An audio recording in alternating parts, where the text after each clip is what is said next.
Boa noite, senhoras e senhores, a todos os presentes nessa noite especial de ciclo de palestras da Comissão de Prevenção e Combate às Drogas da Assembleia Legislativa do Estado de Santa Catarina. Bem-vindos a todos. Convido neste momento para compor a mesa as autoridades presentes e os convidados a serem nominados. Queremos convidar o deputado Ismael, proponente deste ciclo de palestra nessa noite. Uma salva de palmas. O presidente da Comissão de Prevenção e Combate às Drogas da Assembleia Legislativa. Queremos convidar também a vereadora Silmara, vereadora pelo município de Blumenau. Salva de palmas.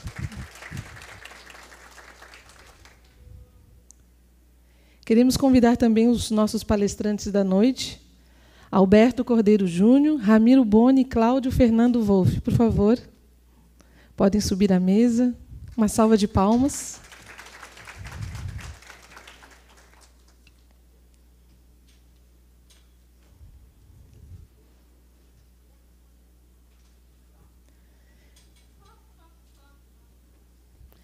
Excelentíssimas autoridades, senhoras e senhores, o ciclo de palestras A Mulher e o Drama do Álcool e das Drogas na Família e na Sociedade foi convocado por solicitação do presidente da Comissão de Prevenção e Combate às Drogas, deputado Ismael, e aprovada por unanimidade pelos demais membros da referida comissão em comemoração ao mês de março, denominado Mês da Mulher. Neste momento, convidamos para fazer o uso da palavra, para nós começarmos, então, a vereadora de Blumenau, a senhora Silmara Miguel.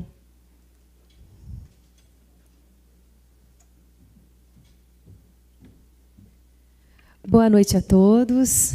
Que honra recebê-los aqui. Cumprimentando o deputado Ismael dos Santos, dando boas-vindas ao senhor.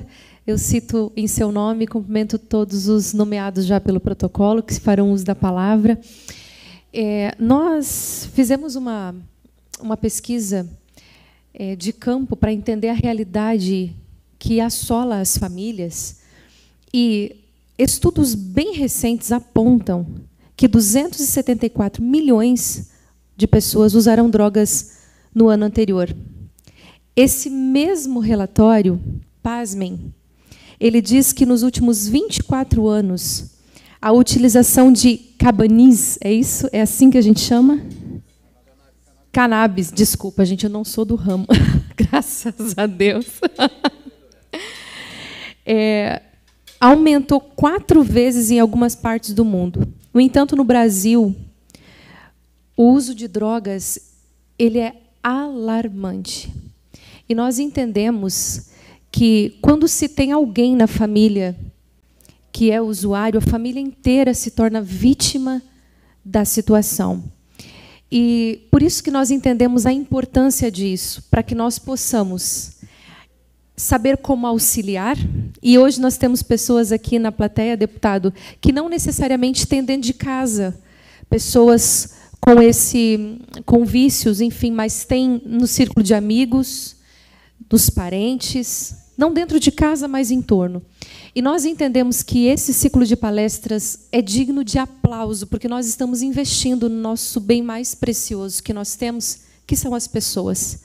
Nós dizendo para uma realidade como essa, um problema como esse, nós entendendo que vale a pena a discussão, precisamos trazer o assunto para a discussão, porque nós acreditamos, não é, Val? Nós acreditamos que as pessoas podem viver sem drogas. Nós temos aqui pessoas que já passaram pela triste realidade da drogadição, que hoje estão se reerguendo. E é muito, mas é muito bom saber que pessoas como você, que está na plateia, inspiram a gente, dão esperança que a gente pode continuar lutando e nós podemos continuar propagando que vale a pena investir nas pessoas. Então, eu quero desejar boas-vindas ao ciclo de palestras na nossa cidade. É uma honra recebê-los.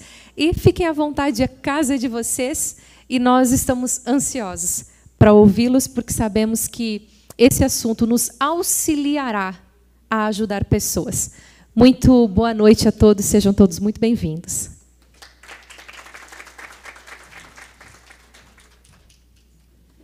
Nesse momento também queremos ouvir as palavras do nosso presidente da comissão e depois ele vai falar também a sua participação como palestrante, mas nós queremos ouvir uma palavra do nosso presidente da Comissão de Prevenção e Combate às Drogas. Boa noite a todas, né, porque esse é um evento pontualmente dirigido às mulheres, mas também a todos que aqui estão.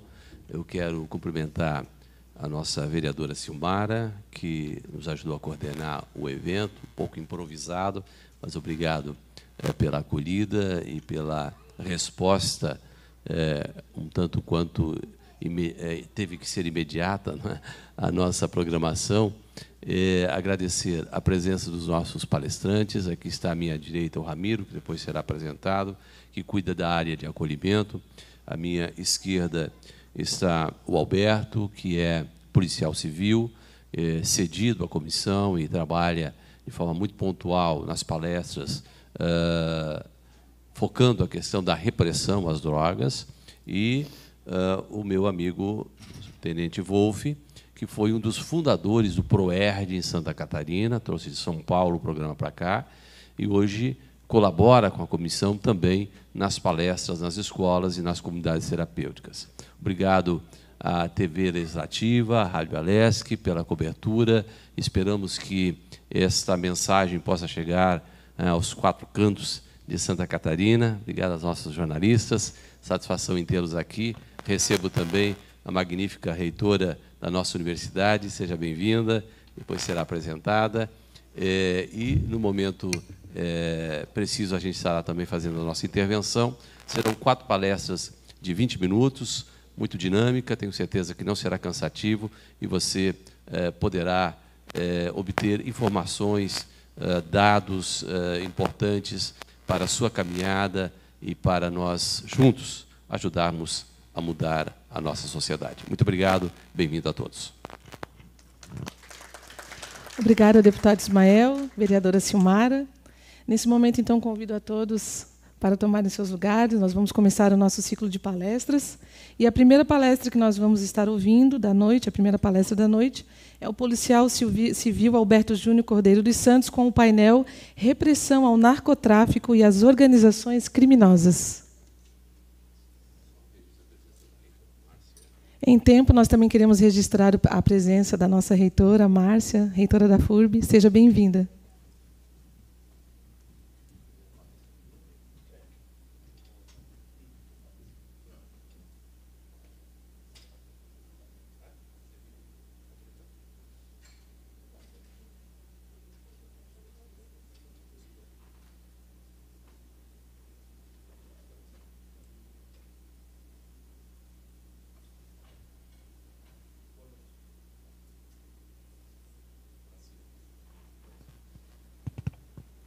Boa noite a todos, boa noite a todas. Meu especial boa noite ao deputado Ismael dos Santos, presidente da Comissão de Prevenção e Combate às Drogas da Assembleia Legislativa. Em seu nome, cumprimento os demais senhores que aqui se encontram. O meu cumprimento especial à nossa futura senadora da República, Denise, que aqui se faz presente. Em seu nome, cumprimento as demais senhoras aqui presentes. Para mim, é muito gratificante, magnífica reitora, estar aqui na noite de hoje. Foi aqui que eu comecei a minha carreira na atividade policial. Foi aqui que eu me formei, nas fileiras da FURB. E, de lá para cá, são praticamente 18 anos dedicados exclusivamente ao combate ao narcotráfico e às organizações criminosas. Durante esse longo tempo, eu, lamentavelmente, deputado Ismael, vi o crime tomar novas proporções. De que maneira? Lamentavelmente, desde o primeiro dia que eu ingressei na atividade policial, a atividade criminosa ela só aumentou e o poder econômico das organizações criminosas acompanhou esse aumento. Como eu disse, durante esses 16 anos, eu trabalhei aqui na cidade de Blumenau, combatendo o tráfico de drogas e as organizações criminosas. Durante esse período, graças a Deus, tive a felicidade de colocar mais de 230 traficantes na cadeia. Foram apreendidos e capitaneados por mim mais de meia tonelada de drogas. Tive a felicidade, nesses 16 anos, de bater o recorde, deputado Ismael. Lamentavelmente, não é um recorde de se gabar, mas é histórico, de fazer as 2 maiores apreensões de drogas da história de Blumenau, especificamente crack. A maior apreensão de crack na história de Blumenau foi no ano de 2009, 30 quilos, e a segunda maior apreensão da história no ano de 2011, 19 quilos de drogas, especificamente crack. Por que a nossa preocupação em estar aqui hoje falando especificamente das drogas, do uso das drogas? Porque é estatístico que todo o crime que a nossa sociedade experimenta, e daí eu falo todo de maneira geral, eu falo de sequestro, de roubo, de furtos, que esse é mais comum. Eu imagino que todos, lamentavelmente, já passaram por isso, ou conhece alguém que passou, que foi lá, comprou aquela televisão na Casas Bahia em 10 vezes, e um marginal foi lá, subtraiu esse objeto para trocar na boca por 4, 5 pedras de crack, que isso hoje no comércio vale menos de R$200. O tráfico de drogas, isso é importante as pessoas compreenderem, entender, ele faz parte e prejudica todos nós. Ele interfere na vida de todos nós. Por quê? Único e exclusivamente porque o tráfico de drogas é hoje, e já vem de muito tempo, eu acredito que há mais de 30 anos é assim, é, sem dúvida alguma, a joia da coroa das organizações criminosas. Todos os crimes que ocorrem, alguns que eu já exemplifiquei, sequestros, roubos, furtos, receptação, dentre outros, hoje, o mais moderno de todos, que são os crimes virtuais, né? Eu acho que também, quem não passou, conhece alguém que passou clonagem de WhatsApp, de Facebook, de Instagram, etc. e tal. Hoje é fomentado pelas organizações criminosas com um único e exclusivo objetivo. Pasmem vocês, que é comprar droga. Por quê? Porque hoje o comércio, a narcotraficância, ela é tão intensa, tão endêmica na nossa sociedade e tão lucrativa que ela se sobrepõe aos demais crimes. Para vocês terem uma ideia, deputado Ismael, se o PCC fosse, para quem não sabe, o PCC é o primeiro comando da capital, a maior facção criminosa do Brasil hoje. Se o PCC fosse uma empresa legalizada, seria a segunda maior do país. Isso deixa claro a dimensão que tomou a mercância ilícita do tráfico de drogas. O PCC hoje sobrevive e luta arduamente, diariamente, pelo monopólio das fronteiras com um único objetivo: controlar a entrada de substâncias entorpecentes no Brasil e, por sua vez, o tráfico de armas, que legitima e lhe dá garantia de continuar exercendo essa atividade com força, com poder, sobretudo dentro das comunidades carentes. Qual é a maneira que nós temos de enfrentar hoje? A lei? Botar o vagabundo na cadeia? Não, gente. Isso não funciona há mais de 20 anos. Exemplo disso que nós estamos vivendo, o que a gente está vivendo hoje. O grande remédio é estrangular as organizações criminosas e a joia da coroa deles, que é o tráfico ilícito de substância entorpecente, financeiramente.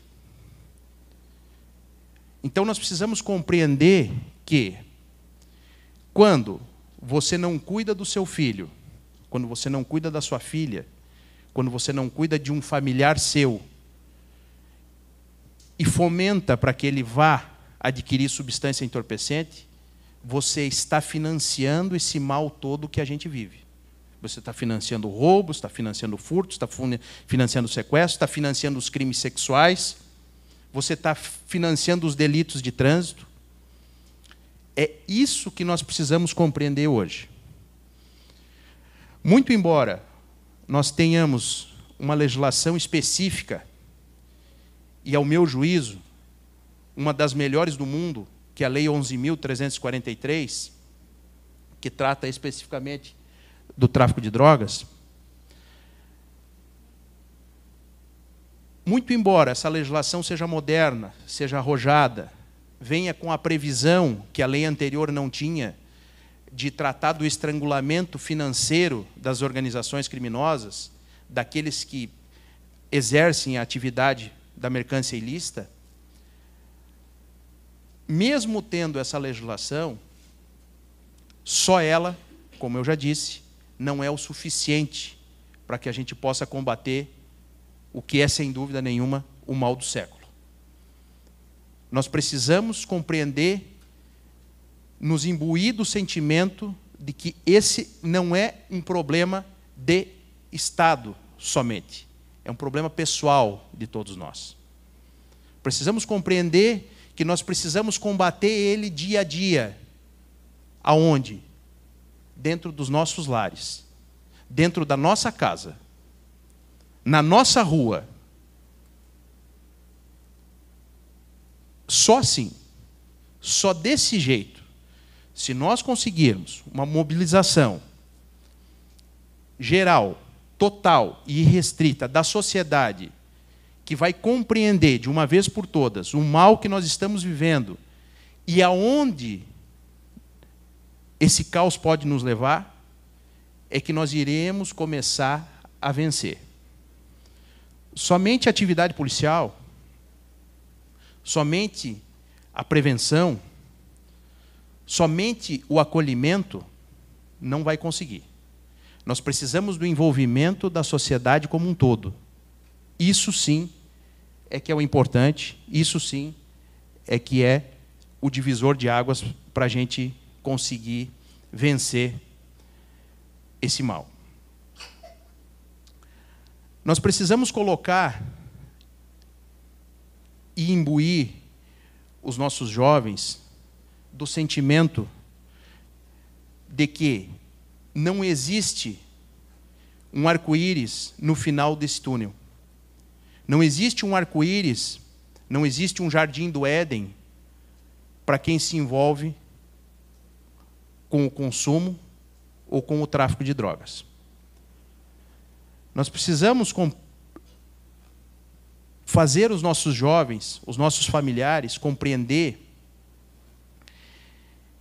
de que aquele que se envolver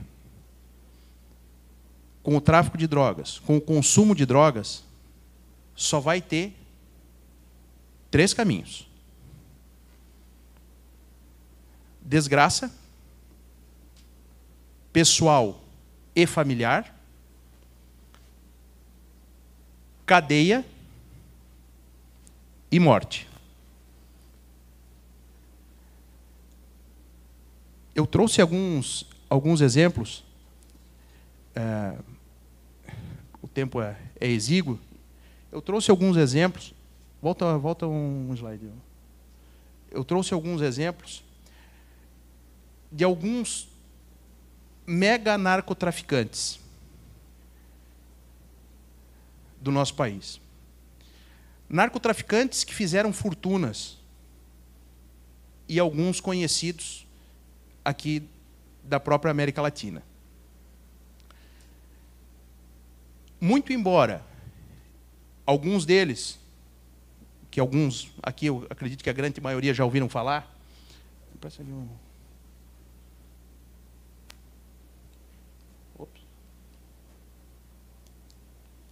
Alguns deles, não está funcionando, deixa assim. Alguns deles, mas esse no alto à esquerda se chamava Pablo Emílio Escobar Gaviria. O poder desse marginal era tamanho que, quando ele se via acuado pelas autoridades, ele fez a proposta ao presidente da República da Colômbia de pagar a dívida externa do país. Então, imagina o poder econômico, a influência política. Volta um pouquinho. Volta. Tá, agora o tamanho da influência política desse marginal, a influência econômica desse marginal. Qual foi o fim dele? Morreu num telhado, num confronto com a polícia. Fugindo, como se fosse um rato, como se fosse um... Então, isso deixa claro para nós que não existe vida fácil, que a caminhada é única, que não existe lugar para arrependimento. Eu tive o desprazer, esse marginal aqui, do meio, de amarelo, foi um dos maiores traficantes da história de Blumenau, deputado. Se chamava Luciano da Conceição. Eu prendi esse marginal no Paraguai, dentro do Paraguai, na cidade de Pedro Juan Cavalheiro. Na ocasião em que eu prendi ele, ele mandava para a nossa região 30 toneladas de maconha por semana. E foi uma situação emblemática e inesquecível, porque, muito embora tenha sido, nesses quase 19 anos de carreira policial, um dos marginais mais facínoras, mais covarde, mais violentos, mais infame que eu já conheci, mas na ocasião da prisão dele, quando a gente estava voltando do Paraguai, a gente parou ali em Curitiba e uma equipe de reportagem queria fazer uma entrevista com ele, e daí perguntaram para ele o seguinte, o que ele tinha para dizer para os jovens que se envolviam com as drogas, deputado. Ele olhou para o repórter e disse assim, vai estudar, trabalhar honestamente, respeitar o pai e a mãe, que esse é o melhor caminho. Então, quando você ouve uma frase dessa, de um dos marginais mais perigosos, mais emblemáticos, mais violentos da história de Santa Catarina, isso nos faz compreender realmente que o caminho das drogas é o caminho inverso nas nossas vidas. Com isso, para concluir, mais uma vez, eu digo aos senhores que nós, agentes públicos, seja na repressão, seja na prevenção, seja no acolhimento, buscamos e queremos fazer muito, mas não conseguimos fazer quase nada sem a ajuda de vocês. Um grande abraço, foi um prazer, fiquem com Deus e até a próxima.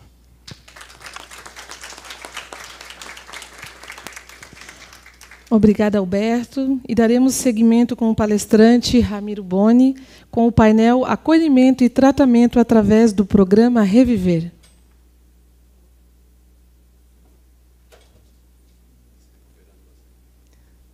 O Ramiro encontra-se contundido, recuperando-se de uma cirurgia, mas não se absteve de estar aqui nessa noite.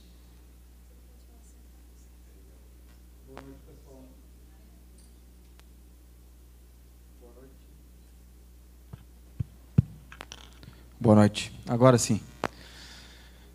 Boa noite, deputado Ismael, sua esposa Denise, a todos os demais presentes. Como a Rose disse, estou lesionado e trabalho com o deputado Ismael, vai fazer 9 anos em maio, e, por ironia do destino, fui lesionado por um dependente químico que nunca aceitou o tratamento e, infelizmente, agora está internado de maneira compulsória. Mas vamos lá. Minha palestra não é sobre o meu acidente, e sim sobre o tratamento. Tratamento através do programa Reviver, pessoal. O programa Reviver não foi fácil de ser criado, foi uma construção muito longa, um trabalho árduo de mais de 10 anos. Eu venho contar hoje para vocês como que se iniciou esse trabalho através da Comissão de Combate e Prevenção às Drogas, na qual eu sou o coordenador e o deputado Ismael o presidente. Fui convidado pelo deputado Ismael para trabalhar nessa comissão há 9 anos atrás. E agora eu vou contar um pouquinho para vocês de como se iniciou isso. Lá em 2011, quando o deputado Ismael, já percebendo de todos esses problemas que as comunidades terapêuticas tinham para se manter no Estado, criou a Frente Parlamentar de Combate e Prevenção às Drogas. O que é essa frente parlamentar? O deputado Ismael e mais a sua equipe começaram a viajar por todo o Estado de Santa Catarina, fazendo um périplo em todo o Estado, com audiências públicas, palestras nas câmaras de vereadores, conversando com as lideranças de bairros, nos municípios, a fim de fazer realmente um mapeamento de todo o Estado, para saber qual região que o problema era mais o álcool, qual região que o problema era mais o crack. Depois de 2 anos coletando dados, informações, ouvindo a população, aí sim, em 2013, foi criada a Comissão de Combate e Prevenção às Drogas da Assembleia Legislativa. Logo quando nasce a comissão, já nasce junto o programa Reviver. O programa Reviver, a sua principal função é financiar vagas em comunidades terapêuticas no Estado de Santa Catarina. Lá em 2011 até 2013, quando nós viajamos por todo o Estado, a gente conseguiu visitar cerca de 150 comunidades terapêuticas, entre aspas, digamos assim, porque muitas a gente percebeu que não faziam um trabalho correto, um trabalho adequado, de como realmente uma comunidade precisa para dar o tratamento mais digno, humano e qualificado. Então, verificamos que algumas eram verdadeiros depósitos humanos, algumas praticavam maus tratos, e assim, consequentemente, acabavam manchando a imagem daquelas comunidades que fazem um trabalho correto. Então, o programa Reviver ele veio também para ser um divisor de água daquelas comunidades que trabalham da maneira certa, correta, e daquelas que preferem continuar na clandestinidade. Em 2013, quando criamos o projeto Reviver, nós precisávamos de verba. Como que nós vamos financiar um projeto que paga R$1.000 por mês para cada acolhido, 10 vagas por comunidade terapêutica, 72 comunidades foram aprovadas, então seria 720 mil por mês só para o tratamento de dependentes químicos. Falando de uma maneira mais simples, fomos bater na porta do senhor governador. Na época, o governador do estado era o senhor Raimundo Colombo. O deputado Ismael apresentou o projeto com muita maestria. O governador Colombo aceitou financiar o projeto e, assim, saiu conhecer algumas comunidades terapêuticas do estado. Depois de o governador aceitar financiar o programa, aí nós começamos a trabalhar. Essa é uma foto da comissão, da primeira reunião da Comissão de Combate e Prevenção às Drogas da Assembleia Legislativa. Senhores que estão de costas junto com essa senhora eram os membros naquela época da comissão. Toda a comissão da Assembleia Legislativa, no início dos trabalhos, início de ano, ela é feita uma nova eleição. Então, o deputado Ismael ele sempre foi reconduzido ao cargo, justamente porque levantou essa bandeira há mais de 20 anos atrás, com a fundação do CTV, Centro Terapêutico Vida, lá em Blumenau. Cumprimento aqui o Andrei, meu colega, que esteve à frente do CTV durante muito tempo. Então, mais do que ninguém, o deputado Ismael é a pessoa mais qualificada para estar à frente da Comissão de Combate e Prevenção às Drogas. No primeiro momento de programa Reviver, a nossa intenção, já que a gente tinha visto que de 2011 a 2013, aquelas comunidades terapêuticas, muitas trabalhavam ainda de maneira clandestina, a gente precisou qualificar essas comunidades. Como que iríamos fazer isso? Fizemos uma parceria junto com a FAPESC, que é a Fundação de Amparo e Pesquisa Universitária de Santa Catarina. A FAPESC, através da doutora Maria de Lourdes, enfermeira, médica com graduação em saúde mental, nos cedeu mais 4 doutores, psiquiatras, psicólogos, assistentes sociais, e durante pelo menos 3 anos, a FAPESC chamou os dirigentes e membros de comunidades terapêuticas para dar um treinamento mais digno, qualificado, implementar um programa terapêutico adequado. Depois de 2 anos, 3 anos de treinamento, as comunidades terapêuticas começaram a caminhar sozinhas. Sempre o treinamento das comunidades sempre foi baseado nessa resolução da Anvisa, a RDC 29. É um marco para as comunidades terapêuticas, essa resolução. Como eu falei, a principal função do programa Reviver é financiar 10 vagas em cada uma das 72 comunidades terapêuticas. Santa Catarina tem mais de 150 comunidades, mas apenas 72 passaram nesse último edital, que foi em 2017. Então, R$1.000 por vaga, hoje a gente faz uma conta, né, que naquela época era muito bom para as comunidades terapêuticas, ainda é. Né? Em 2013, nunca na história de Santa Catarina houve sequer um centavo do governo do estado no tratamento para dependentes químicos em comunidades terapêuticas. Então, o programa Reviver ele é pioneiro e o único ainda que existe em Santa Catarina para dependentes químicos em comunidades terapêuticas. Então, a partir desse momento, lá em 2013, esse aporte financeiro ele serviu para deixar as comunidades continuarem fazendo o trabalho. Muitas enfrentavam muitas dificuldades financeiras, né? Principalmente porque não havia nenhum incentivo do governo do estado. O único incentivo que havia era do governo federal, através da Senapred, Secretaria Nacional Antidrogas, e algumas comunidades que fazem parceria com prefeituras. Algumas prefeituras compram vagas em comunidades terapêuticas, mas a nível estadual não existia, né? Então, só depois do programa Reviver. Naquele momento, a gente conseguiu manter a equipe técnica das comunidades terapêuticas através desse aporte financeiro, que é, basicamente, um psicólogo, um assistente social e um monitor. Isso a cada 30 acolhidos. A gente recomenda que, se essa comunidade terapêutica tiver mais de 30 acolhidos, que essa equipe seja dobrada, né, que tenha 2 psicólogos, 2 assistentes sociais. Claro que hoje tem muitas comunidades que tem psiquiatra, enfermeiro, que é uma equipe técnica muito vasta, né. A terceira função do programa Reviver é o que eu já falei antes, garantir um programa terapêutico adequado. Cada comunidade trabalhava de uma forma, a única forma de tratamento era trabalho e oração. A oração é um dos principais pilares no tratamento, mas ele não pode ser o único. Precisa ter a convivência entre pares, a família precisa ser tratada, a família é codependente, né? A gente sabe disso, mesmo a mãe, o pai não fazendo uso da droga, ela também precisa participar do tratamento para saber como receber aquele acolhido em casa depois que ele ficou lá de 6 a 9 meses na comunidade terapêutica.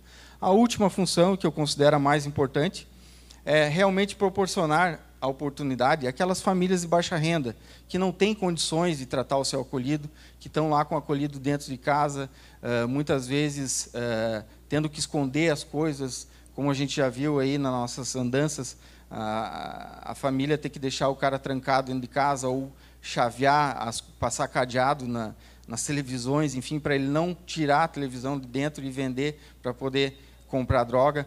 Então, o programa Reviver ele veio realmente para garantir que as famílias tivessem esse apoio, né? Uma vaga hoje em comunidade terapêutica, ela custa em torno de R$ 1.500. Né? O programa Reviver ele paga R$ 1.000. Né? Claro que esse valor está um pouco defasado. O deputado Ismael e a Comissão de Combate e Prevenção às Drogas já estão conversando com o governo e com a Secretaria de Estado da Saúde para esse valor aumentar.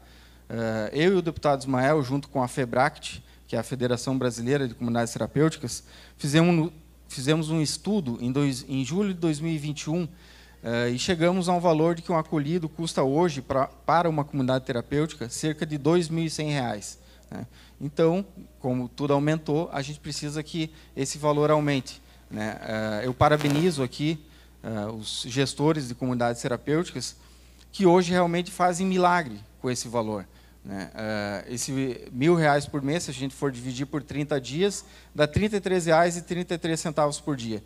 Quem que hoje, na rua, vai conseguir fazer pelo menos 4 alimentações diárias, né? Ter o apoio psicológico, o apoio do assistente social e ainda ter um lugar para dormir, né? Que acontece na comunidade terapêutica. Hoje é praticamente impossível. Então, por isso, a gente está batendo nessa tecla e, se Deus quiser, no próximo edital, que vai sair no máximo até em agosto, esse valor vai ser dobrado. Aqui, eu fiz esses slides, quando eu fiz esses slides, no primeiro edital do programa Reviver, 52 comunidades terapêuticas foram aprovadas. Então, nós tínhamos 520 vagas. No segundo momento, segundo edital, 62 comunidades, 620 vagas. Nesse edital que nós estamos agora, são 72 comunidades, então nós temos 720 vagas financiadas pelo governo do Estado. Lembrando que o deputado Ismael é o criador do programa Reviver, mas a partir do momento que o deputado criou e que o governo aceitou financiar, o programa não nos pertence, o programa é do governo do Estado. Então, o nosso papel é sempre fiscalizar e cobrar do Poder Executivo uma melhoria no atendimento e na qualificação das comunidades terapêuticas. Aqui eu fiz um ranking de vagas que o programa Reviver atende, mas esse ranking eu fiz baseado nas vagas que me são solicitadas, que chegam até mim, né? Semanalmente passa de 10 pessoas, né? Muitas vezes liga o próprio dependente químico pedindo a vaga. Então, primeiro lugar, disparado, 99% usuários de crack, né? O crack aí é uma droga de alto poder viciante, né? Todos nós sabemos, e é uma droga de fácil acesso. Com R$10 você já compra uma pedra de crack, né? Então, a droga, o crack, ele tem destruído famílias. E a gente percebe que a pessoa que está no crack, geralmente, ela tem no máximo 35 anos, né? Segundo lugar, usuários de álcool e maconha. O álcool, por que ele está em segundo lugar? O álcool está inserido na nossa sociedade, né? Principalmente culturalmente, né? Aqui em Blumenau, por exemplo, né, tem a cultura germânica e tudo mais, mas no Brasil inteiro acontece aquele churrasco de família aos domingos, e é normal ter uma cervejinha. E aquele pai de família acaba fazendo uso, né, continuamente, durante anos e anos, e a família demora muito para perceber que ele está dependente do álcool e que ele precisa de ajuda. Então, o que acontece com as pessoas que vêm procurar vaga para se tratar do álcool são aquelas pessoas que têm mais de 45, 50 anos, que já estão naquele vício há mais de 30 anos. Junto com o álcool está a maconha. Por que a maconha? A maconha, todo adolescente começa com a maconha. O subtenente Wolff depois vai falar um pouquinho melhor sobre isso, mas percebe-se claramente de que o adolescente, muitas vezes, para ele se inserir naquele grupo, naquela turma do colégio, onde ele não é bem visto, ele acaba, né, tendo que fazer uso da maconha, né, achando que é uma droga legal, que ele vai ser mais bacana, que as meninas vão olhar ele de uma maneira diferente, mas mal ele sabe que ele está entrando por um caminho sem volta. Por isso que a gente costuma dizer que a maconha é o jardim de infância do crack. Terceiro lugar, usuários de cocaína. Antigamente era uma droga muito cara, hoje já está muito mais barata, muito mais acessível. E em quarto lugar, por incrível que pareça, num número muito baixo, aquelas pessoas que são viciadas em medicamentos. Em determinado momento da vida, sofreu uma desilusão amorosa, uma perda familiar, né, alguma separação, começou por um processo depressivo, foi consultar num psiquiatra e, infelizmente, a maioria dos psiquiatras não conversam muito, eles já receitam a medicação. E essa medicação ela causa dependência. E, por incrível que pareça, ainda num número muito baixo, há pessoas que levam uma vida normal, mas que nos procuram para se internar em comunidades terapêuticas para se livrarem da dependência química em medicamentos. Justamente porque a comunidade terapêutica ela procura focar no tratamento consciente, né? A comunidade terapêutica não tem porta, não tem muro, não tem grade, é totalmente diferente de clínica. Clínica é quando a internação é compulsória à força, né?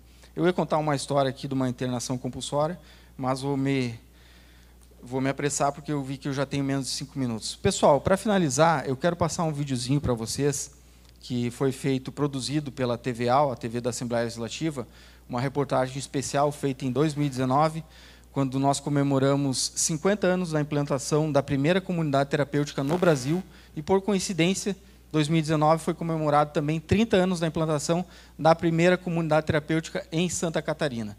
Então, nós, da Comissão de Combate e Prevenção às Drogas, o deputado Ismael achou por bem chamar todos esses diretores, dirigentes de comunidades terapêuticas e fazer uma homenagem, uma sessão solene na Assembleia Legislativa, realmente para homenageá-los e contar um pouco da história dessas instituições que realmente ajudam a sociedade salvando vidas. Então, por favor, se puder botar o vídeo.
Pessoal, só para finalizar, então, infelizmente tivemos esse problema técnico, mas esse vídeo é muito interessante, ele mostra a realidade das comunidades terapêuticas antes e após o programa Reviver, mostra depoimentos de vários acolhidos.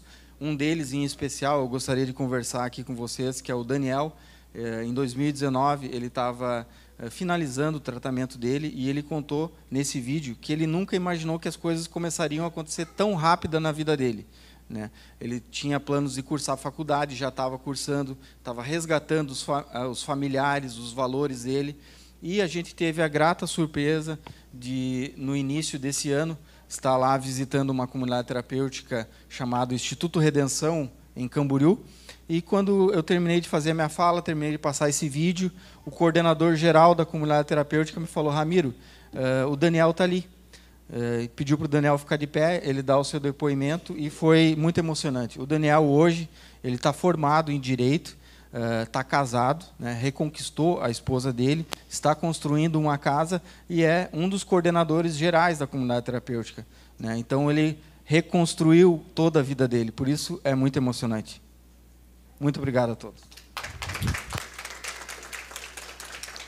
Obrigada, Ramiro. E, em seguimento ao nosso ciclo de palestras, ouviremos agora o palestrante Cláudio Fernando Wolff, com o painel As Drogas e Seus Impactos.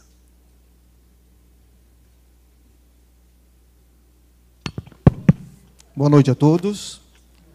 Prazer estar com o deputado Ismael, nosso presidente da Comissão de Prevenção e Combate às Drogas, sua esposa Denise, suplente senadora, nossa reitora, vereadora Silmara, e todos os colegas que estão aqui nessa noite.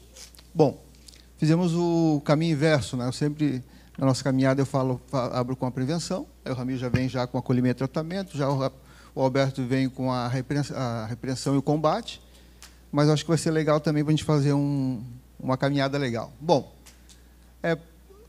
a Polícia Militar ela não trabalha a questão do tratamento, né? A Polícia Militar trabalha mais a prevenção e, naturalmente, também com o combate. Então, eu, como sou um dos pioneiros na implantação do programa ProERD em Santa Catarina, já há 24 anos, exatamente esse mês, no dia 16, completou 24 anos de implantação, então ele meio que se confunde aí também com o aniversário das mulheres, né? A data importante. Estou ficando velho, 24 anos. E por conta disso, a gente vem vivenciando também essa dificuldade aí que os pais têm com relação à problemática das drogas, e estamos avançando, né? O ProERD avançou aí, nós temos mais de 1.500, 1.500.000 alunos que foram alcançados pelo programa. Então, isso realmente é uma vitória, né? Como disse o Alberto aqui, é um retrabalho que a gente está fazendo todos os dias, né? É como se fosse enxugar gelo, a torneirinha não para de pingar, todos os dias as forças policiais estão prendendo traficantes, estão tirando drogas de circulação, mas parece que realmente é uma droga que, né, não tem como conter. Então, entramos aí então, com a prevenção, o programa Reviver, que foi criado e gestado pelo deputado Ismael, que tem feito um trabalho diferenciado no nosso Estado.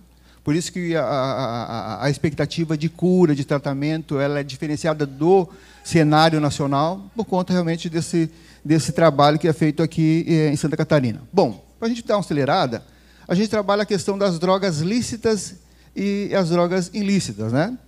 Naturalmente, a gente consegue, para trazer aqui para os pais, para identificar, muitas vezes aquela educação primária em casa coloca para as crianças que a droga é só as ilícitas, né? Maconha, cocaína, crack. Não, as que também trazem um problema muito grande de saúde, também de vício, é a questão das drogas permitidas, até porque o acesso é mais facilitado, né? Então, só no cigarro, nós temos aí, encontramos em torno de 5.000 substâncias tóxicas. Então, nós temos que falar para a criança também, né, que o cigarro é um problema sério, né, que também não tem que se preocupar só com as drogas proibidas, mas também aquelas permitidas que está ali, que parece que é inofensivo, né, mas também traz um prejuízo. Ou seja, o cigarro é a droga que mais mata no mundo. Então, só no cigarro nós encontramos mata em torno de 5 milhões de pessoas no mundo. Então, é um número considerável, né? E no Brasil, policial, 200.000 morrem todos os anos também por conta do cigarro. Então, esse tipo de fala a gente tem que também trazer E como a gente está falando aqui para as mães, eu sei que existe uma preocupação muito grande, né? Principalmente a gente vai estar mostrando um pouquinho mais para frente aqui, com essa questão da pandemia e dos lockdowns que foram determinados, os pais ficaram mais em casa, as mães da mesma forma. Sabemos que as mulheres hoje elas cumprem uma jornada dupla ou tripla, né?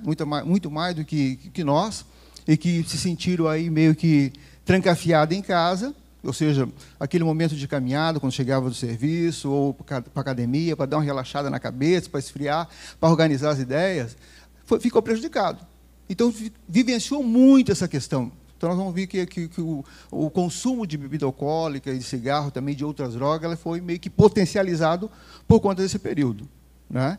Então, é bom a gente trazer essa fala aqui, porque justamente as senhoras são as mães que estão ali, que têm esse olhar clínico, né? E que fica ali com aquela percepção de ver que quando as coisas estão chegando no sinal amarelo para poder dar um novo encaminhamento.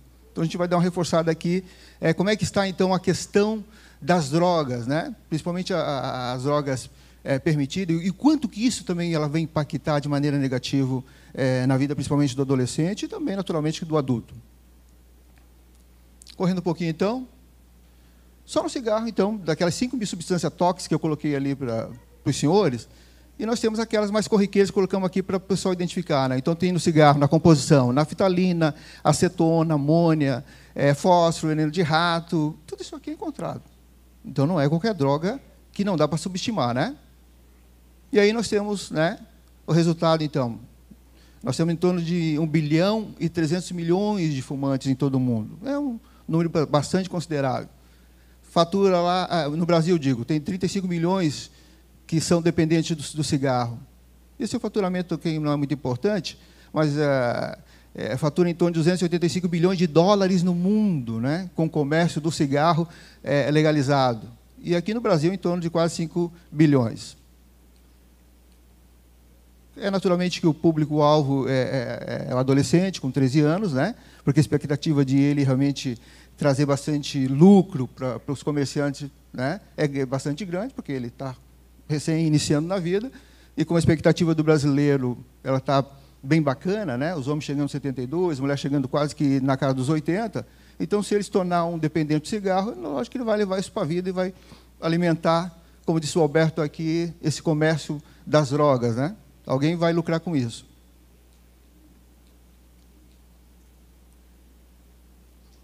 E aí nós temos, então, aqui, isso aqui só para reforçar, para a cada 1 hora, então, o cigarro mata em torno de 10 pessoas. Então, é um número considerável, né? Não dá para brincar também. Bom, a gente não é fumante, eu não sou fumante, tranquilo e tal, mas não é essa preocupação. Nós também temos que ter a preocupação com o fumante passivo, né? Eu não fumo, mas eu convivo com pessoas que são fumantes. Então, e aqui nós temos uma média, né? Em torno de 2.600 pessoas por ano morrem, tem problema do cigarro, por conta só de respirar a fumaça venenosa. Não fuma, mas ela está ali, convive com pessoas. A gente já teve o desprazer de ter problema de fumante passivo dentro da Polícia Militar, um policial que super atleta e participava das competições e tal, e daqui a pouco o cara começou a passar mal na própria corrida no futebol, ele começou a ter uma tosse esquisita, o médico estava ali junto, que é o médico da polícia, levou o cara, e verificou, examinou, e, enfim, em suma, o cara tinha desenvolvido um câncer, nunca fumou na vida. Mas a gente descobriu depois que a mulher dele era fumante ativa há muitos anos, e não tomava os cuidados, né, fumava dentro de casa, janela fechada e tal. Então, hoje ela continua viva, mas ele já deixou de estar entre nós já faz alguns anos, né, por conta do cigarro passivo. Então, ou seja, e aqui nós temos algumas situações aqui que a gente tem que tomar também cuidado, né, até para alertar os filhos e tal. No ar livre, digamos, o sujeito ficou lá sentado no ar livre durante 3 horas, ele foi obrigado, ainda que no ar livre, né, praça pública, foi obrigado a fumar um cigarro. Então, a gente tem que tomar esses cuidados. No restaurante, durante 2 horas, 1,5 cigarro. Na casa do fumante, durante uma jornada, lá, durante 24 horas, 3 cigarros. No carro, né, uma viagem e tal, 3 cigarros. No bar, 3 cigarros, 4 cigarros, 5 cigarros. E no escritório, jornada de trabalho ali, eles estão obrigando Ele está sendo obrigado a fumar, então, 6 cigarros, ainda que não é fumante, ativo, mas ele está respirando aquele ar poluído, que está correndo, em suma, o mesmo risco, né, se estivesse ingerindo a fumaça e mandando para o pulmão. A segunda droga mais complicada, que é uma droga que o Ramiro já colocou aqui também, a questão do álcool, que é uma droga legalizada, não legal no sentido de uso, mas legal no sentido de lei, o sujeito é de maior, tem 18 anos, a própria lei, então, autoriza ele a fazer o uso, né? Claro que esse uso tem que ser responsável. Mas é uma droga que, diferente do cigarro, né, que nós consideramos uma droga boba, uma droga besta, porque o sujeito pode fumar uma carteira de cigarro e não vai acontecer nada. Não vai mexer com o comportamento dessa pessoa. Já o álcool, não. Na medida que o álcool ele começa a entrar, que ele ingere, ela entra na circulação sanguínea e chega no cérebro, ela começa, então, a alterar o comportamento do sujeito, né? Então, se o sujeito é um cidadão pacato, introvertido, envergonhado, na medida que ele vai ingerindo o álcool vai entrando na circulação, chegando no cérebro, começa, então, a criar uma confusão. Então, no primeiro momento, ele se solta, ele mexe com as pessoas, conta piadas, vira um palhaço, né? Mas ele não para só por aí. Se ele seguir com esse comportamento e continuar ingerindo, né, ele vai passar por uma fase que nós chamamos mais complicada, que o Alberto colocou aqui, que 70% das ocorrências que a Polícia Militar e a Polícia Civil atende estão intimamente ligadas com o consumo do álcool e outras drogas, justamente porque mexe com esse comportamento. Não é que o camarada quisesse matar alguém ou quisesse praticar um delito, né, algum ilícito penal, mas o álcool motiva ele para isso, dá coragem para isso. Então, seguindo essa primeira fase que eu falei, que é uma fase tranquila, que não oferece nenhum risco, ele vai migrar para a fase que nós chamamos de a fase da agressividade. A fase onde o sujeito fica violento, ele não percebe essa mudança de comportamento. Mas as pessoas que estão com ele, os familiares, começam a ver que a coisa está mudando de figura. Por quê?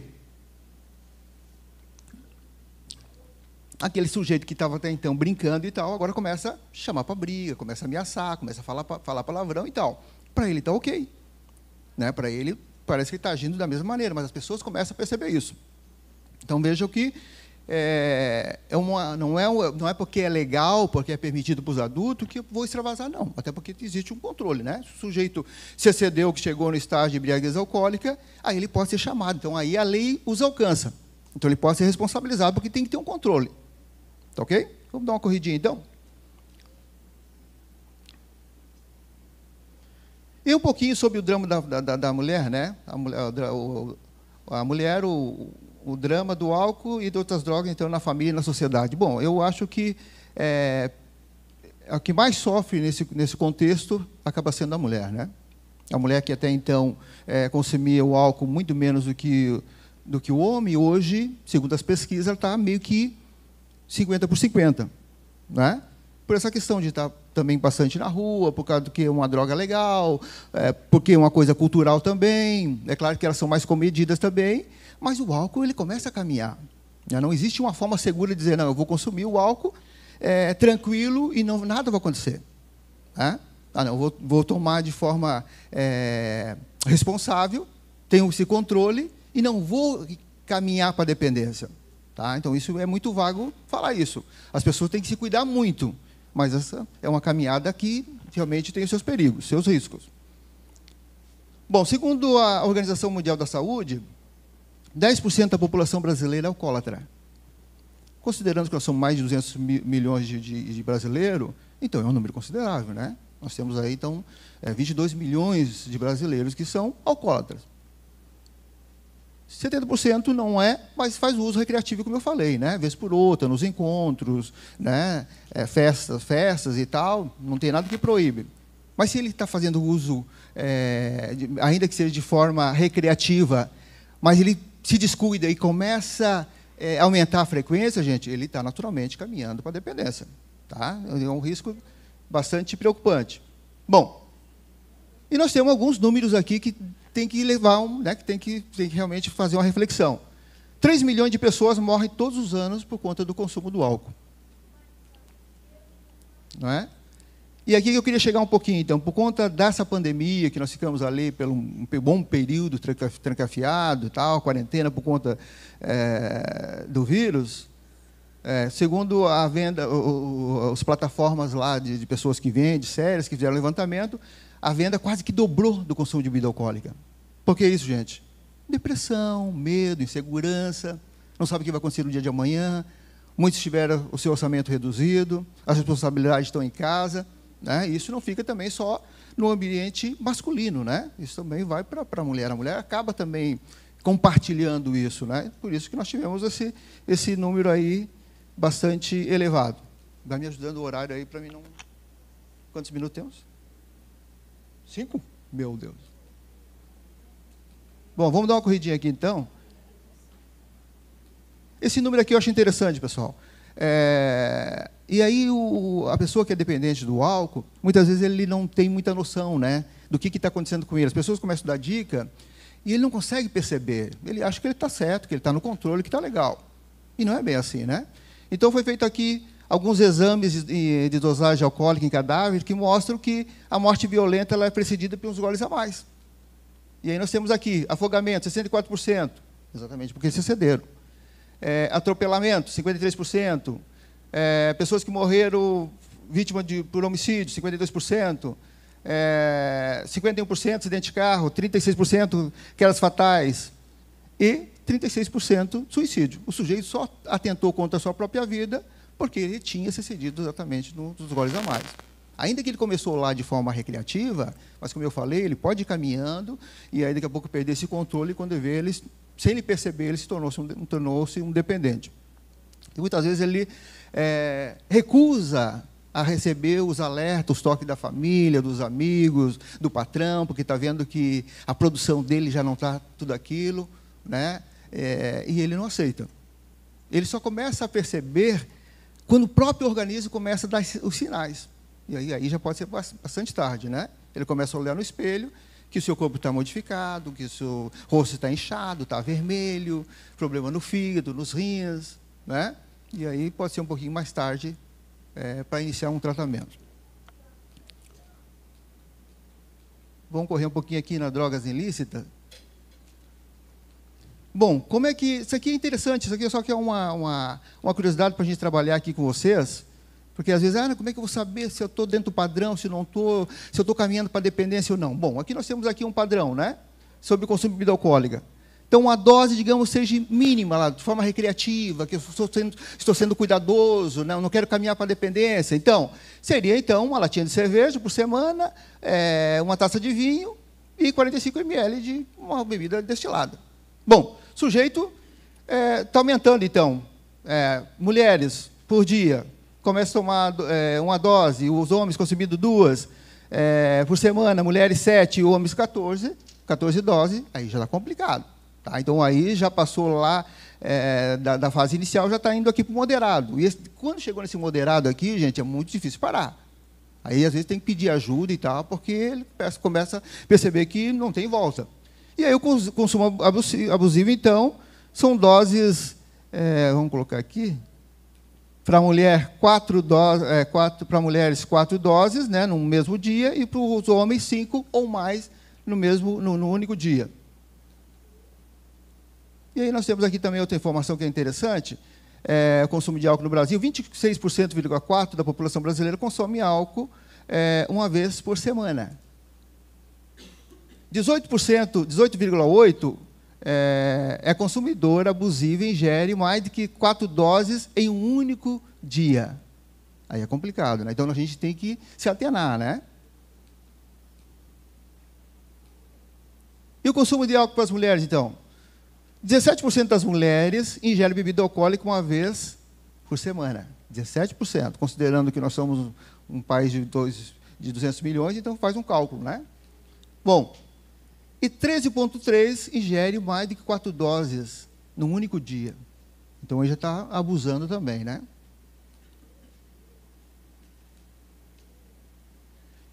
Finalizar. Temos quantos? Cocaína, então. Já entrando aqui nas drogas ilícitas, só para a gente fazer um fechamento. A cocaína, gente, é uma das drogas que o Alberto falou aqui no faturamento, o quanto é difícil, realmente é focar na apreensão e tirar bens do traficante, né?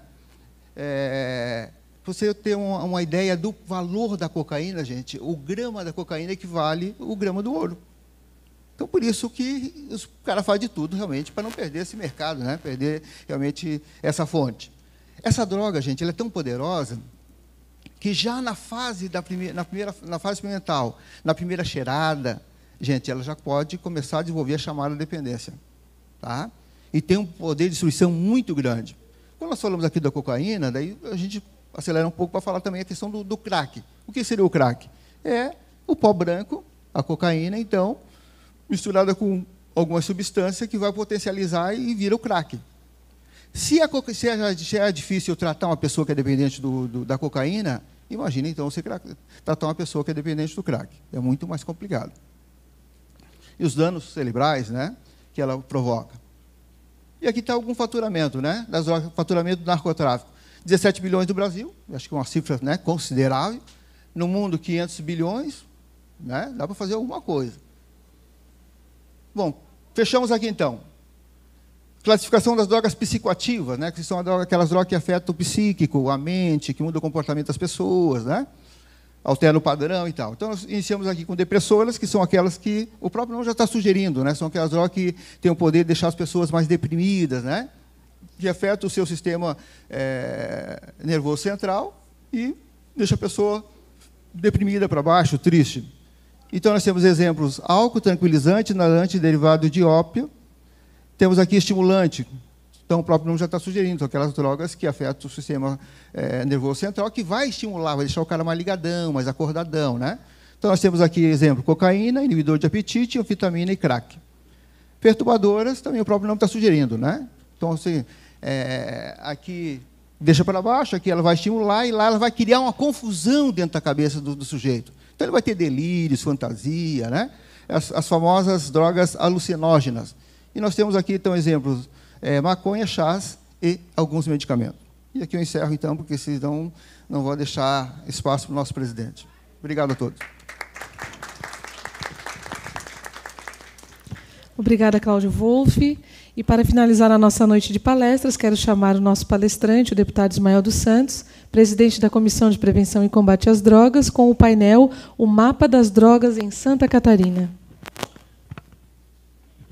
Mais uma vez, meu boa noite a todas e a todos. Quero cumprimentar aqui a nossa conselheira tutelar, Rosa Lemos, né, que chegou aqui também, em seu nome, todas as mulheres. Nós temos há 30 anos caminhado nessa perspectiva de buscar a reabilitação de dependência química. Como já foi dito, fundamos aqui o CTV em Blumenau, Centro Terapêutico Vida, por onde já passaram mais de 3.000 jovens.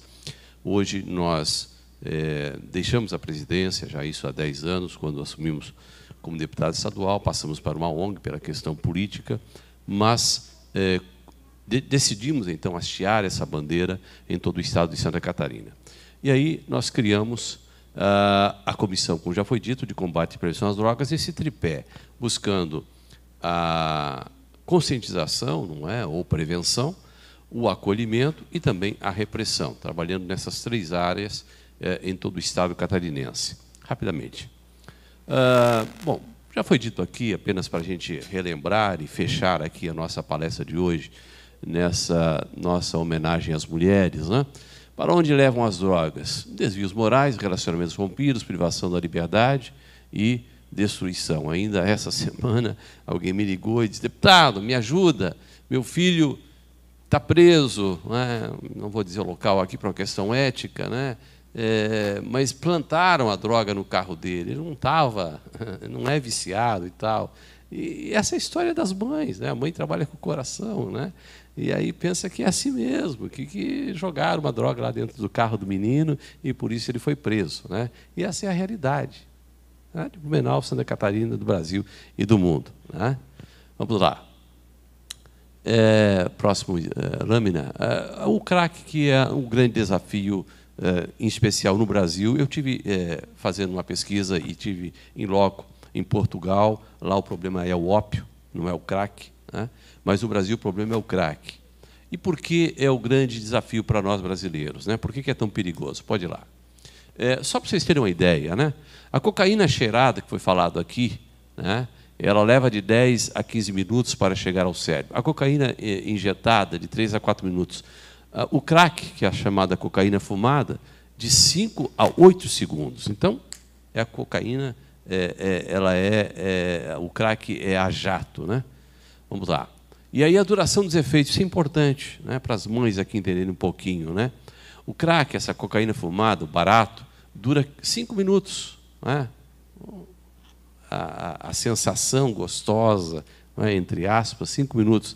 A cocaína injetada, buck, dura 45 minutos, enquanto que a cocaína cheirada, né, é uma viagem que dura 60 minutos. Então, daí, essa diferenciação aí, para a gente entender um pouquinho. Bom, isso são notícias que você vê todos os dias no jornal, né?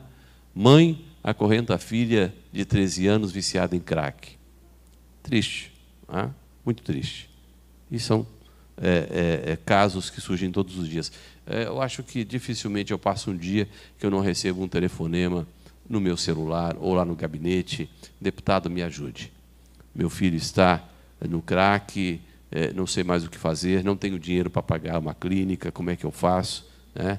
E aí entra o Ramiro no sentido de nós orientarmos. Só para vocês terem uma ideia, dessas 70 comunidades, estamos falando para as mulheres aqui de forma pontual, dessas 70 comunidades em Santa Catarina que estão no programa Reviver, apenas 4 para mulheres. Por que, deputado? Com todo respeito às mulheres, é mais difícil trabalhar com a mulher dependente química. Por que é mais difícil? Porque tem a questão do traficante, tem a questão da família, dos filhos. São poucas as comunidades, aliás, eu conheço apenas uma em Santa Catarina, que recebe a mãe com os filhos na comunidade para a reabilitação. Então, é um desafio muito maior, sem falar da questão emotiva, que pesa muito também na dependência química feminina. Isso aqui é um dado importantíssimo para a gente entender. Não é? A desestruturação do convívio social, porque um usuário de crack, ele afeta no seu entorno, segundo a Organização Mundial da Saúde, ele adoece em torno de si 20 pessoas. Então, não é só o usuário, é o pai, é a mãe, é o irmão, é um vizinho, não é? Ele adoece em torno de si, em torno de 20 pessoas. Daí a importância, isso a gente aprendeu muito ao longo desses 30 anos, da família estar inserida num programa de ressocialização. Só vou dar um exemplo aqui para vocês. Quando eu comecei com o CTV, né, nós começamos do zero, quem conhece aqui na República Argentina, abrimos, era uma mata fechada e tal, até construir, tivemos o bom senso de só abrir a casa, depois estava tudo prontinho. E aí recebemos o primeiro dependente químico para a reabilitação. Naquele tempo, a regra era a seguinte: só pode ir para casa depois de 3 meses, fazer uma visita em casa. Hoje, a gente busca outras estratégias e, principalmente, trazer a família para dentro da comunidade. Então, o garoto ficava 3 meses sem ver a família. Isso há 30 anos, por favor, entendam. Liberamos o garoto, né, o nosso primeiro interno, nosso primeiro acolhido no CTV, para ir visitar a família 90 dias depois da sua internação. O que aconteceu?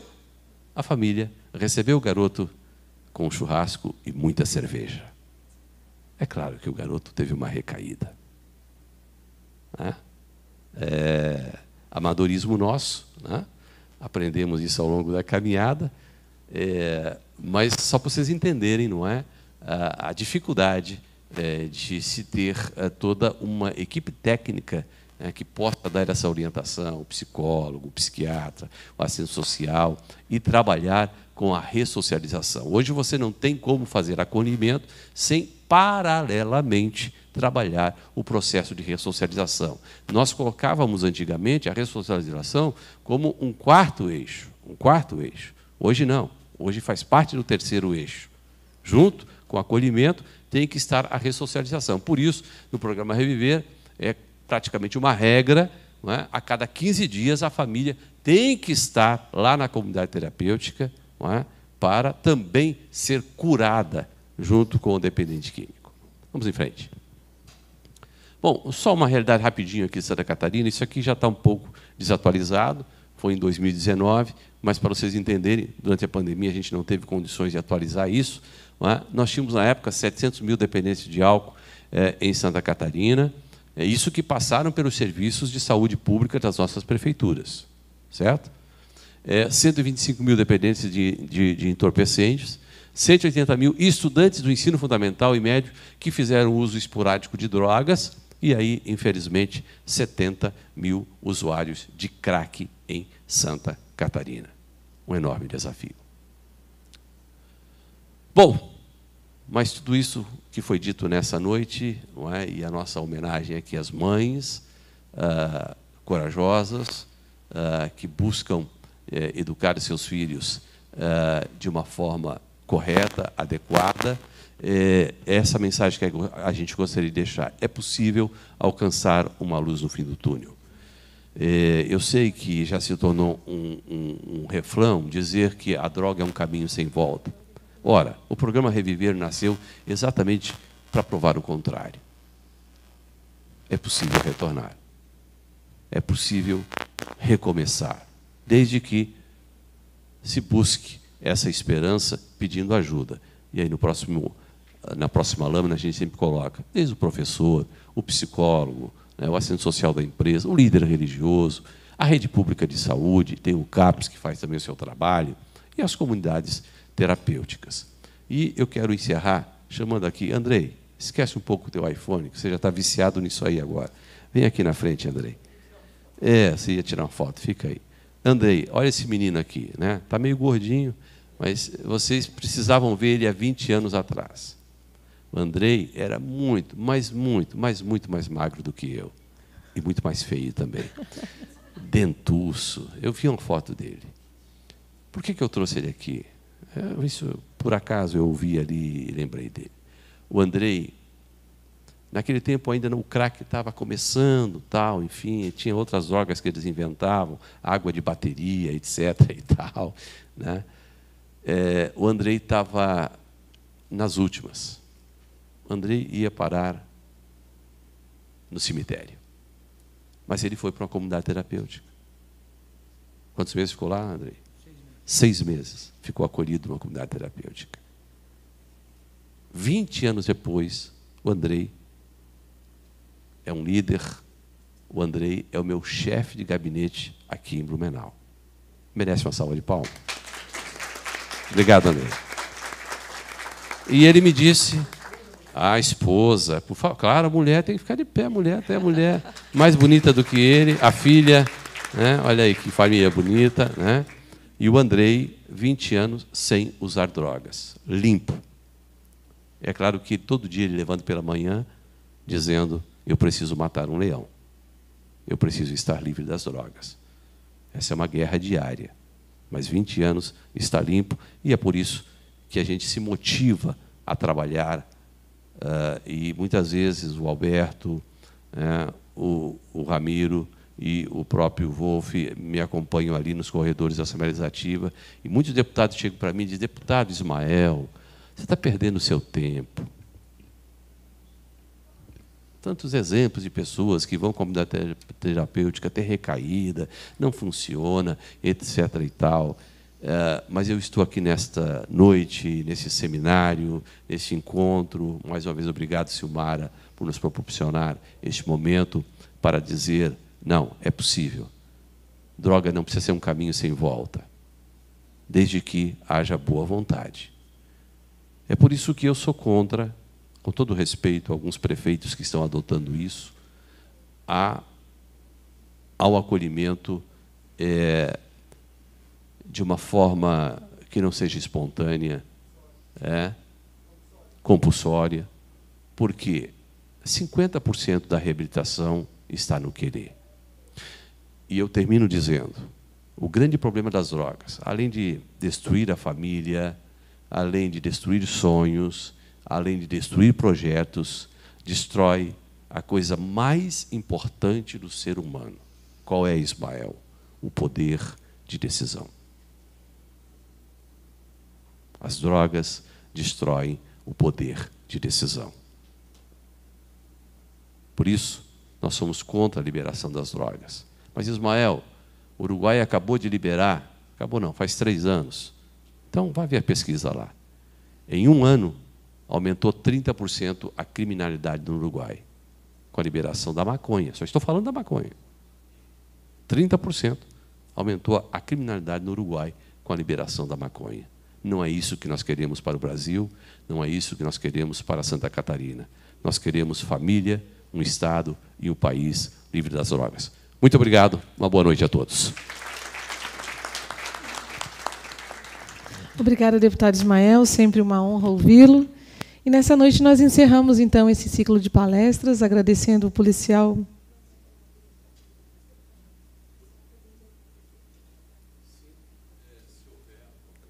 Opa, então vamos abrir nesse momento, se tiver alguma pergunta, alguém que quiser fazer alguma pergunta ao deputado Ismael, aos outros palestrantes. Temos alguém? Ou alguma sugestão também, esteja à vontade nesse momento, com a palavra. Isso, nós temos lá no nosso gabinete, então, o nosso assessor, o Ramiro, que ele está à disposição, caso alguém precise de um acolhimento, de alguém que precise de ajuda. O nosso telefone é o DDD 48-3221-2577. Você pode ligar lá no gabinete, ou também fazer contato diretamente com o nosso assessor, o Ramiro, que é o DDD 47. Pode anotar aí, está ao vivo, né, pelo YouTube, pela TV AL. O DDD 47-99644-2661. Ao Ramiro, que está sempre atento para atender você e a quem precisar de ajuda. Alguma pergunta, alguma sugestão? Estão à disposição. Não há ninguém? Vereadora, alguma palavra? Por favor, fique à vontade. Eu quero aproveitar primeiro para... Eu vou ficar de pé para poder olhar para vocês. Primeiro, agradecer. Nós recebemos no gabinete dezenas, nesse 1 ano e meio de trabalho, dezenas de pessoas precisando de auxílio com relação a internar, mães procurando para internar filhos, enfim. Inclusive, agora, hoje, antes de vir para cá, eu atendi uma senhora que nós conseguimos uma vaga no CTV, e o CTV tem sido um braço muito forte, não só de Blumenau, mas de toda a região, para que seja amparado pessoas que querem sair dessa situação e poder se recuperar. O deputado fez, eu gostaria de pontuar, nós temos uma situação, que daí o deputado falou sobre a questão da internação compulsória. Isso é uma dúvida que a gente tem, por quê? Tem algumas famílias que estão, de forma assim, está terrível a situação, as famílias não sabem mais o que fazer, e quando surge aquele fio de esperança de o jovem querer ir, né, para se internar, a família corre e a gente faz uma força-tarefa e a pessoa vai e acaba sendo internada. Acontece que as casas terapêuticas, na grande maioria, ela não vai obrigar jamais. Portão aberto, a hora que quiser sair, tem liberdade de sair. A pergunta é: existe alguma forma, deputado, assim, a gente sabe que a questão de ser compulsória, às vezes a pessoa não se entrega ao tratamento, mas quando a família está totalmente desestruturada e não tem mais saída, a mãe que procurou a gente hoje, ela é uma mãe que está indo escondida do marido, lá na casa do traficante onde o filho está, e eles não sabem mais o que fazer, e agora ele disse: eu quero me internar. E ela está correndo, a gente está correndo atrás de tudo para que ele vá, agora que ele deu esse fio de esperança. Mas a gente sabe que existe uma grande possibilidade de logo querer sair, até pela questão da abstinência, esse desafio que tem de querer voltar atrás e querer ir para as drogas novamente, que isso é normal, até pela dependência de tanto tempo. Essa questão de não ser compulsória, existe algo que a gente tem questionado. A que ponto, porque tem algumas prefeituras que já liberaram, a que ponto que vai ser obrigatório, vai ser compulsório esse dependente ser internado? Porque existe, de fato, essa preocupação, porque a família sabe que, se não estiver lá, pode estar no cemitério, como o senhor falou. Perfeitamente. É bom lembrar, já existe uma legislação nesse sentido, né? É possível, sim, a internação compulsória, desde que seja judicial, devidamente encaminhada por uma equipe médica, né, de psiquiatria, de psicólogos. O Conselho Tutelar está aí para conferir essa informação, né? Agora, o programa Reviver, ele trabalha apenas com o acolhimento voluntário. Então, essa é a distinção, por isso eu enfatizei nesse sentido, certo? Mas há essa possibilidade e nós temos clínicas, certo? Também financiadas pelo Estado, que acolhem, né? Chega a ponto da pessoa efetivamente perder toda a sua capacidade, né, de ação e de reação, e aí sim entra o encaminhamento judicial e médico. Tá? Mas são as exceções, nós não trabalhamos com as exceções, nós trabalhamos da forma espontânea, porque entendemos, até para diferenciar, e o Wolf, o subtenente Wolf falava aqui, não é? Havia uma imagem muito negativa das comunidades terapêuticas como manicômio, né? Como uma mini-prisão, inclusive com castigos corporais, né? E nós fomos atrás disso, colocamos a polícia atrás disso, porque não entendemos que não pode ser assim. Não é? A comunidade terapêutica trabalha com 4 vetores, que é a convivência entre pares, a terapia ocupacional, a disciplina, não é, no sentido de horários, etc. e tal, e a espiritualidade. Qualquer uma dos 4 eixos você vai encontrar numa comunidade terapêutica ligada ao programa Reviver. Então, tem essa perspectiva do internamento compulsório, mas aí encaminhado de forma judicial. Não sei se consegui responder. Ok? Obrigado. Nós temos alguma outra pergunta, alguma outra sugestão? Então, nós colocamos aqui novamente o telefone do gabinete à disposição, o nosso WhatsApp, se você quiser anotar, o DDD é 479-9215-8538. Você pode fazer contato conosco lá e a gente estará encaminhando alguma clínica, alguma comunidade terapêutica. Todas as regiões, o deputado está pontuando muito bem aqui, todas as regiões de Santa Catarina, pode ser na mesma cidade, ou de preferência longe, às vezes, né? Então, toda a região de Santa Catarina atende às demandas que surgirem. Ok? Nós gostaríamos de agradecer, então, aos nossos palestrantes, ao policial civil Alberto Cordeiro Júnior, muito obrigada, ao subtenente da Polícia Militar, o Cláudio Fernando Wolff, e ao nosso assessor da Comissão de Prevenção e Combate às Drogas, Ramiro Boni, ao deputado Ismael, nosso presidente, à vereadora Silmara, e a todos os presentes. Queremos também aqui, né, dizer mais uma vez parabéns a todas as mulheres. Né, fica aqui a nossa homenagem, a nossa singela homenagem a vocês através dessa palestra. Toda a equipe da TVAL, da rádio, da fotografia, toda a equipe da TV, da Assembleia Legislativa, muito obrigada, né? Vocês sempre presentes nos nossos eventos. E nessa noite, então, nós gostaríamos de encerrar a nossa noite, agradecendo a todos, a presença de todos, e uma boa noite, e voltem com Deus. Uma boa noite.